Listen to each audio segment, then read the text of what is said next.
نحمدہ و نصلی علی رسولہ الکریم۔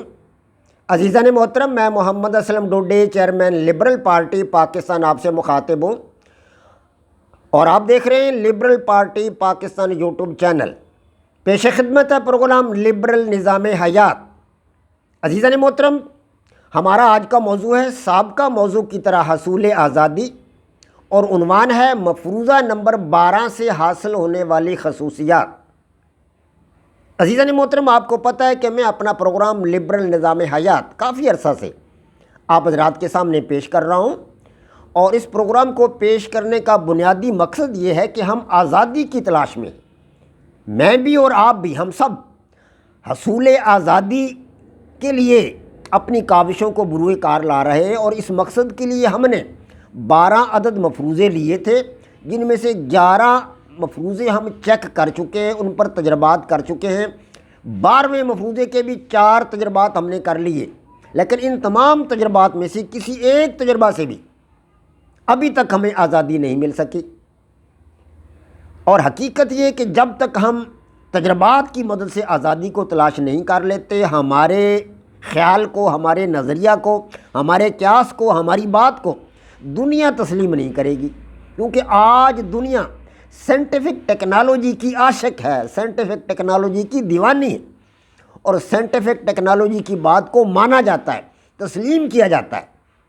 سائنسدانوں کی بات کو اہمیت دی جاتی ہے، کیونکہ وہ تجربات سے بات کرتے ہیں، مشاہدہ کی بات کرتے ہیں۔ لہٰذا ہم بھی جب تک تجربات کی مدد سے، مشاہدات کی مدد سے آزادی کو تلاش نہیں کر لیتے، اس وقت تک ہم اپنے کام کو جاری رکھیں گے۔ ان 12 تجربات سے ہم نے جو خصوصیات حاصل کی ہیں، کچھ خصوصیات ہمیں ملی ہیں جن سے آزادی کو حاصل کرنا کسی حد تک آسان لگتا ہے۔ ابھی آزادی ہمیں ملی نہیں ہے، لیکن کچھ خصوصیات ایسی ملی ہیں جن کو اگر ہم سامنے رکھیں تو وہ آزادی کے حصول میں ہماری ممد ثابت ہو سکتی ہیں اور معاون بھی ثابت ہو سکتی ہیں۔ ایسی خصوصیات 12 عدد مفروضے میں جو بھی آئی تھی وہ میں نے آپ کے سامنے رکھی ہیں۔ اب 12واں مفروضہ جو ہے، اس کے 4 تجربات کر لیے گئے ہیں، اور 5واں تجربہ جو ہے وہ آج میں نے آپ کے سامنے رکھنا ہے۔ اس کے بعد میں ان تمام 12واں جو مفروضہ ہے اس سے حاصل ہونے والی جتنی بھی خصوصیات ہیں، 5 تجربات سے وہ آپ کے سامنے رکھ دوں گا۔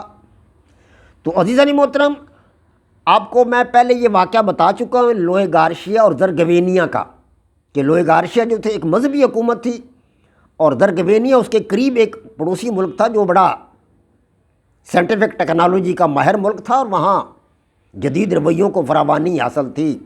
تو عزیزان محترم، اسی والا سے آپ سے بات کر رہا ہوں آج کہ لوئے گارشیا براعظم ایشیا کی ایک ریاست ہے، یہاں مذہبی حکومت قائم ہے، اور قدیم مذہبی رویوں کو فوقیت حاصل ہے۔ اس کے قریب ہی ایک دوسری ریاست ہے زرگوینیا، یہاں سائنس اور ٹیکنالوجی کا دور دورہ ہے اور جدید رویوں کی فراوانی ہے۔ آج ہم جانتے ہیں، اس حقیقت سے ہم آگاہ ہیں کہ کسی بھی ملک اور قوم کی ترقی اور خوشحالی کے لیے اس کے افراد کا جدید رویوں اور رجحانات کو اپنانا، پرانے خیالات اور نظریات میں تبدیلی لانا، ملک میں موجود مادی اشیاء کو تسخیر کرنا، ان کی مدد سے ایجادات کرنا، نئی نئی چیزیں تخلیق کرنا، اور ایجادات اور تخلیقات سے فائدہ اٹھانا از بس ضروری ہے، از بس ضروری۔ جو ملک اور جو قوم اس پر عمل پیرا نہیں، وہ دنیا میں کامیاب نہیں ہو سکتی۔ عزیزان محترم، لوئے گارشیا کی حکومت یہ سب کچھ کرتی اور اپنے عوام کی صلاحیتوں کو اس طرف لگاتی تو پڑوسی ممالک اس پر قبضہ کرنے کے بارے میں نہ سوچتے۔ جی ہاں، لوئے گارشیا پر قبضہ کرنے کے لیے اڑوس پڑوس کی ممالک پر تول رہے تھے، وہ ایسا نہ کرتے اگر وہ ان باتوں پر عمل پیرا ہوتی لوئے گارشیا کی حکومت۔ آج لوئے گارشیا ہی پورے ایشیا میں دوسرے ممالک کے لیے ایک ترنوالا بنا ہوا ہے، اس لیے کہ اس ملک کے عوام کی صلاحیتوں کو انتہا پسندانہ مذہبی رویوں نے زنگ آلود کر دیا ہے۔ حالانکہ انسان تو باصلاحیت پیدا کیا گیا ہے، باصلاحیت ہے، اس کا تعلق زرگوینیا سے ہو یا اس کا تعلق لوئے گارشیا سے ہو، وہ اپنی خداداد صلاحیتوں کے باعث ترقی کی اعلیٰ منازل طے کر سکتا ہے، لیکن کوئی حکومت اپنے افراد کی صلاحیتوں سے ملک اور قوم کے لیے فائدہ اٹھاتی ہے تو کوئی خزانے میں موجود چند سکے اپنی جیب میں ڈالنے کے لیے انہیں تھپکیاں دے کر گہری نیند سلا دیتی ہے، اور کوئی حکومت انہیں انتہا پسندانہ راستوں پر گھسیٹ کر ان کے مثبت اور تعمیری عمل کی دار کو کند کر دیتی ہے۔ لوئے گارشیا کی حکومت مؤخر و ذکر نظریہ کی عمل تھی۔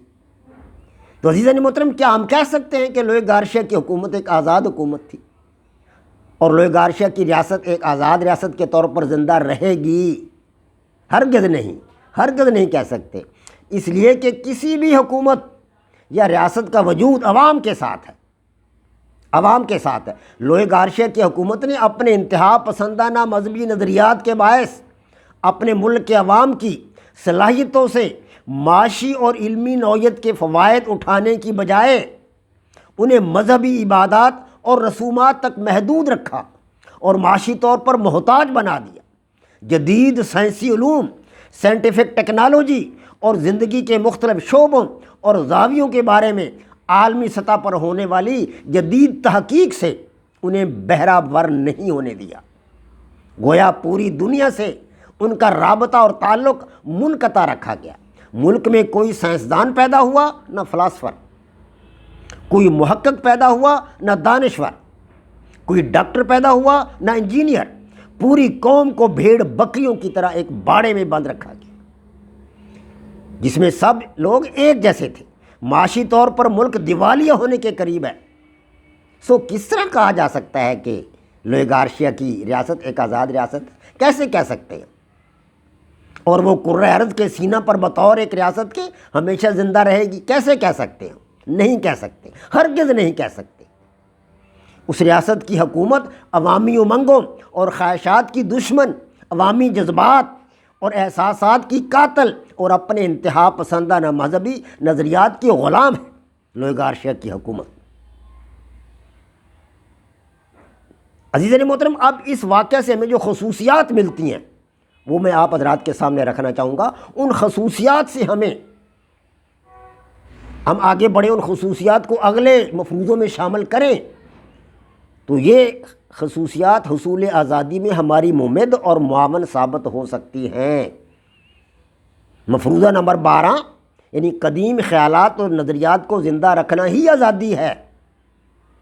اب یہ لوئے گارشیا کی حکومت نے تو قدیم خیالات اور نظریات کو زندہ رکھا، ناکام ریاست ثابت ہوئی۔ زرگوینیا نے جدید خیالات اور جدید رویوں کو اپنایا، کامیاب رہے۔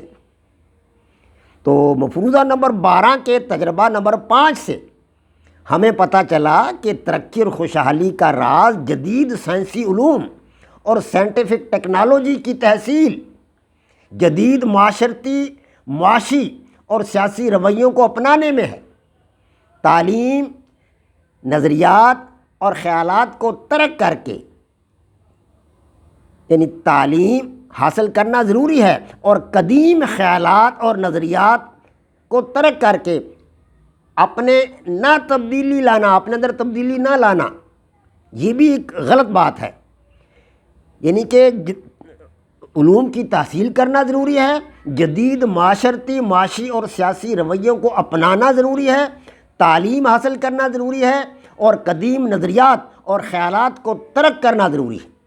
اور جو ایسا نہیں کرتے، اپنے اندر تبدیلی نہیں لاتے، محنت اور جہد مسلسل کو اپنی زندگی کا شعار نہیں بناتے، مادہ کو تسخیر نہیں کرتے اور ایجادات اور تخلیقات کرنے میں پیچھے رہ جاتے ہیں، وہ ناکام ہو جاتے ہیں۔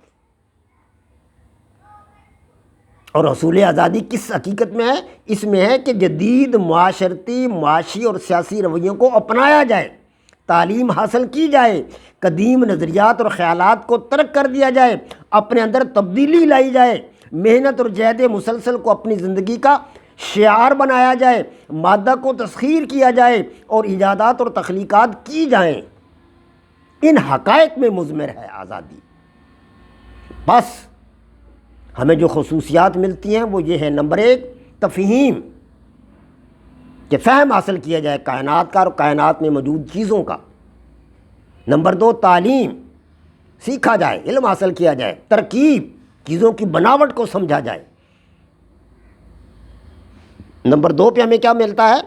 دوسری خصوصیت یہ بھی ہے، ہمارے پاس تفہیم ملتی ہے، ہمیں تعلیم ملتی ہے اور تبدیلی ملتی ہے کہ اپنے اندر چینج لائی جائے، اپنے اندر تبدیلی لائی جائے۔ لوئی گارشیا کی حکومت اپنے اندر تبدیلی نہ لا سکی، قدیم خیالات پر عمل پیرا رہی۔ اس طرح جد و جہد، انہوں نے جد و جہد بھی نہیں کی لوئی گارشیا نے، اس لیے ناکام رہے۔ نمبر 6 پہ جد و جہد، یہ خصوصیت ہمیں ملتی ہے۔ نمبر 7 پہ ہمیں ملتی ہے تسخیر۔ تسخیر ان چیزوں کو مسخر کیا جائے، ان پر غلبہ اور کنٹرول حاصل کیا جائے۔ جب تک ہم چیزوں پر غلبہ اور کنٹرول حاصل نہیں کرتے، کامیاب نہیں ہوتے۔ اس طرح 7 ہے ترکیب۔ 7ویں خصوصیت ترکیب ہمیں ملتی ہے یہاں سے، کہ چیزوں کی بناوٹ کو، ان کی سٹرکچر کو، ان کی ماہیت کو سمجھا جائے۔ ان کی ماہیت کو سمجھیں گے، بناوٹ کو سمجھیں گے، ترکیب کو سمجھیں گے تو ہم ان سے فوائد حاصل کرنے میں کامیاب ہوں گے۔ اگر ہم ان کو سمجھتے ہی نہیں، اس کی ترکیب کو نہیں سمجھتے کہ یہ کیسے بنی ہے، ان کی ترکیب کیا ہے، ان کی کمپوزیشن کیا ہے، تو ہم ان سے فوائد کیا حاصل کریں گے۔